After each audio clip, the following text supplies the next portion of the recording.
So this is going to be a presentation on types of sedimentary rocks, and sedimentary rocks can give us a lot of information about time and what was on the earth before us.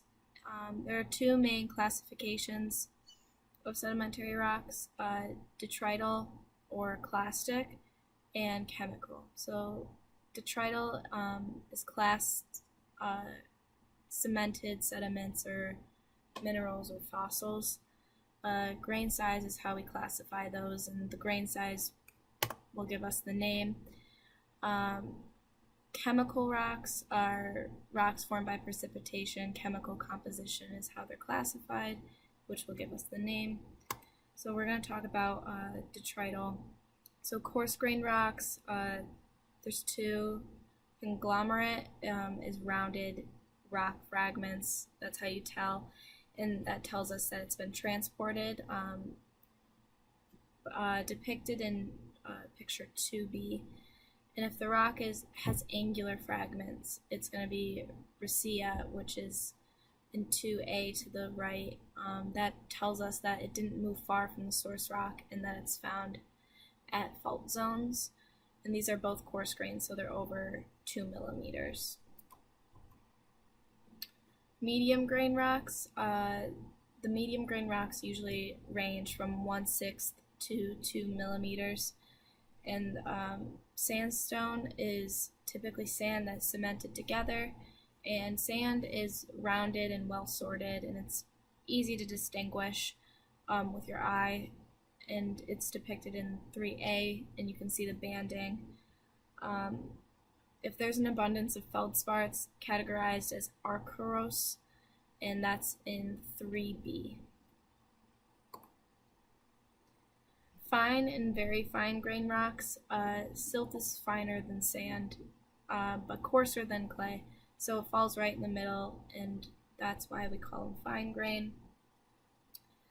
These are primarily transported by water, and you can differ them from sand by texture and how they feel. So if you felt sandstone, it would be coarser than silt, but it would be silt would be coarser than shale.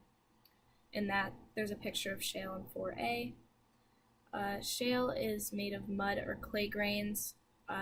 These are very, very fine grains. If you've ever felt clay or mud, it's very, very fine.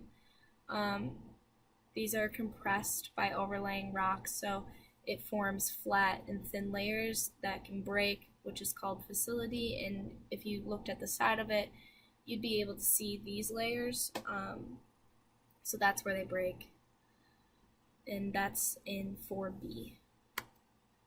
So moving on to chemical sedimentary rocks. These are at the bottom of the chart under chemical sedimentary rocks. And we're going to go through calcite, quartz, gypsum, halite, and coal, or altered plant fragments. These are classified by their composition again. The water evaporates, leaving behind carbonates, sulfur, sulfates, and feldspars. Going on to calcite. Calcite forms limestone deposits, so you can tell the limestones apart by their texture and composition. Crystalline limestone and travertine have fine to coarse crystalline structure. And then there's biochemical limestone, which is phosphorus limestone or chalk. And these are categorized by their shell fragments that are cemented. And you can see 5B is a picture of phosphorus, and 5A is travertine, and you can see the crystals in travertine. Quartz and gypsum. These quartz are composed of silica, so these are very fine grain, crystalline texture. An example of this is shirt, and it's in 6A. This can range in color. The most common is probably a light opal color, but this color is grayish. Gypsum is a phosphate evaporate and has a fine to coarse crystalline texture.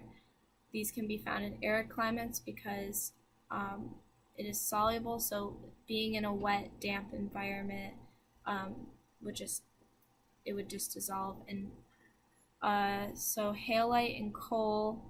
Halite is very similar to gypsum. It's a phosphate evaporate as well.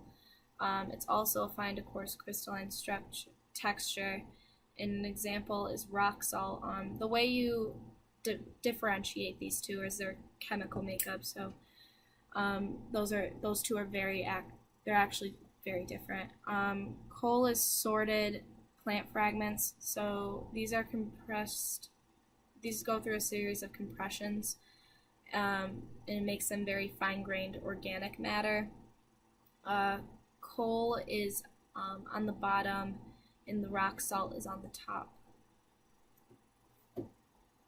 Famous sedimentary rocks.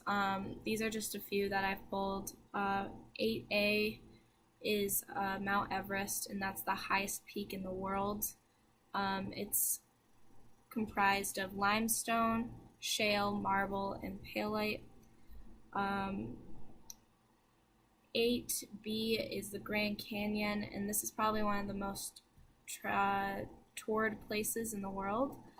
It has a bountiful composition of quartz, calcite, clay, gypsum, and many more. I just named the ones that I went over.